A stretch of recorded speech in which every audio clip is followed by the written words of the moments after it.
Hi friends, कसे आहात सगळे? मी आहे जयश्री आणि माय एक्झामच्या यूट्यूब चॅनलवर तुमचं पुन्हा एकदा खूप खूप मनापासून स्वागत.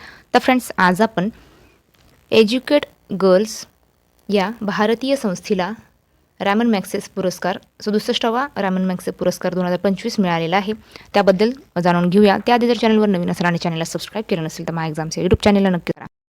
चला तर मग वळूयात आपल्याच्या विषयाकडे. तर एज्युकेट गर्ल या भारतीय संस्थेला मिळाला 67वा रॅमन मॅग्सेसे पुरस्कार 2025. तर त्याविषयी जाणून घेऊया. तर आशियाचा नोबेल म्हणून ओळखला जाणाऱ्या पुरस्काराची घोषणा 31 ऑगस्ट 2025 रोजी करण्यात आली. यामध्ये एज्युकेट गर्ल्स या भारतीय संस्थेला 2025चा रॅमन मॅग्सेसे पुरस्कार मिळालेला आहे. ही संस्था हा पुरस्कार मिळवणारी पहिली भारतीय संस्था बनली आहे. एज्युकेट गर्ल्ससोबत अजून 2 म्हणजे एकूण 3 जणांना हा पुरस्कार देण्यात आलेला आहे. तर कोणाकोणाला दिला आहे ते पाहूया. तर 2025मध्ये 3 जणांना हा पुरस्कार मिळाला आहे. पहिला आहे एज्युकेट गर्ल भारत, ग्रामीण मुलींच्या शिक्षणासाठी.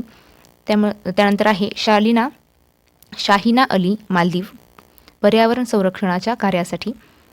पुढे आहे तिसरे आहे फ्लेवियानो अँटोनियो एल विलापुएवा, फिलिपिन्स, सामाजिक योगदानासाठी. तर असा 3 जणांना हा पुरस्कार देण्यात आलेला आहे. तर या पुरस्काराविषयी जाणून घेऊया. तर पुरस्काराची घोषणा 31 ऑगस्ट 2025मध्ये केली गेली. रॅमन मॅग्सेसे पुरस्कार फाउंडेशन RMAF द्वारे. त्यानंतर आहे घोषणा फिलिपाईनच्या माजी राष्ट्राध्यक्ष रॅमन मॅग्सेसे यांच्या 118व्या जयंतीनिमित्त ही घोषणा करण्यात आलेली आहे. पुढे पाहूया. पुरस्कार प्रदान समारंभ 7 नोव्हेंबर 2025 रोजी मनिला येथील मेट्रोपोलिटन थिएटरमध्ये करण्यात आली आहे. रॅमन मॅग्सेसे पुरस्काराविषयी जाणून घेऊया. तर रॅमन मॅग्सेसे पुरस्कार आशियातील सर्वोच्च पुरस्कार. त्यानंतर सुरुवात 1957 पासून रॉकफेलर ब्रदर्स फंड व फिलिपिन्स सरकारच्या सहमतीने. पुढे पाहूया. पुरस्कार घोषणा दरवर्षी 31 ऑगस्टला फिलिपिन्सच्या 7व्या राष्ट्राध्यक्षांच्या जयंतीनिमित्ताने ही घोषणा केली जाते. आतापर्यंत पुरस्कार अशा 353 उत्कृष्ट व्यक्ती व संस्थांना हा पुरस्कार प्रदान करण्यात आलेला आहे. रॅमन मॅग्सेसे पुरस्कार पदक व प्रमाणपत्र दिले जाते. आता एज्युकेट गर्ल्स संस्थेबद्दल माहिती घेऊया. काय आहे आणि काय काम आहे या संस्थेचे. तर foundation to educate girls globally म्हणजेच FEGG. एज्युकेट गर्ल्स ही एक ना नफा संस्था आहे. या संस्थेची स्थापना 2007मध्ये झालेली आहे आणि मुख्यालय आहे मुंबई.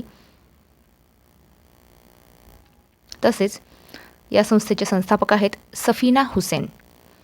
हा सन्मान मिळवणारी ही पहिली भारतीय संस्था आहे. भारतातील 4 राज्ये व 30,000 पेक्षा जास्त गावात हे काम करतात. राजस्थानमधील पाली जिल्ह्यातील 50 शाळांमध्ये प्रारंभिक चाचणी प्रकल्प राबविला. या संस्थेचे उद्दिष्ट आहे 2035 पर्यंत एकत्रितपणे 1 कोटी विद्यार्थ्यांसाठी शिक्षणाची उपलब्धता व गुणवत्ता सुधारणे.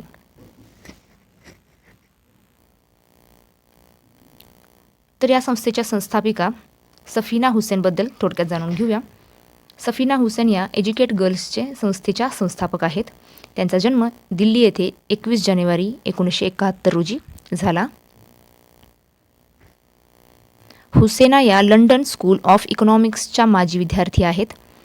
1998 ते 2004 सॅन फ्रान्सिस्कोमध्ये चाइल्ड फॅमिली वेल्थ इंटरनॅशनलचे कार्यकारी संचालक म्हणूनही त्यांनी काम पाहिले आहे. पुढे पाहूया.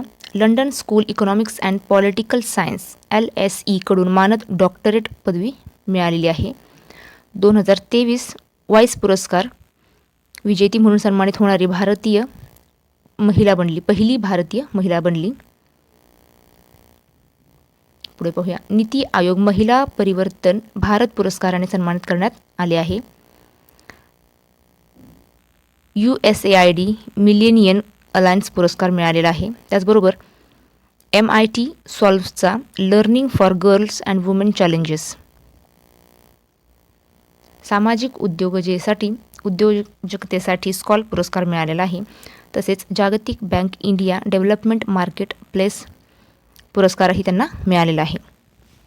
तर फ्रेंड्स, तुम्हाला हाचा व्हिडिओ कसा वाटला नक्की कमेंट करून कळवा. व्हिडिओ आवडला असेल तर व्हिडिओला लाईक करा, शेअर करा आणि चॅनलवर नवीन असेल आणि चॅनलला सबस्क्राईब केलं नसेल तर माय एक्झामचं यूट्यूब चॅनलला नक्की सबस्क्राईब करा.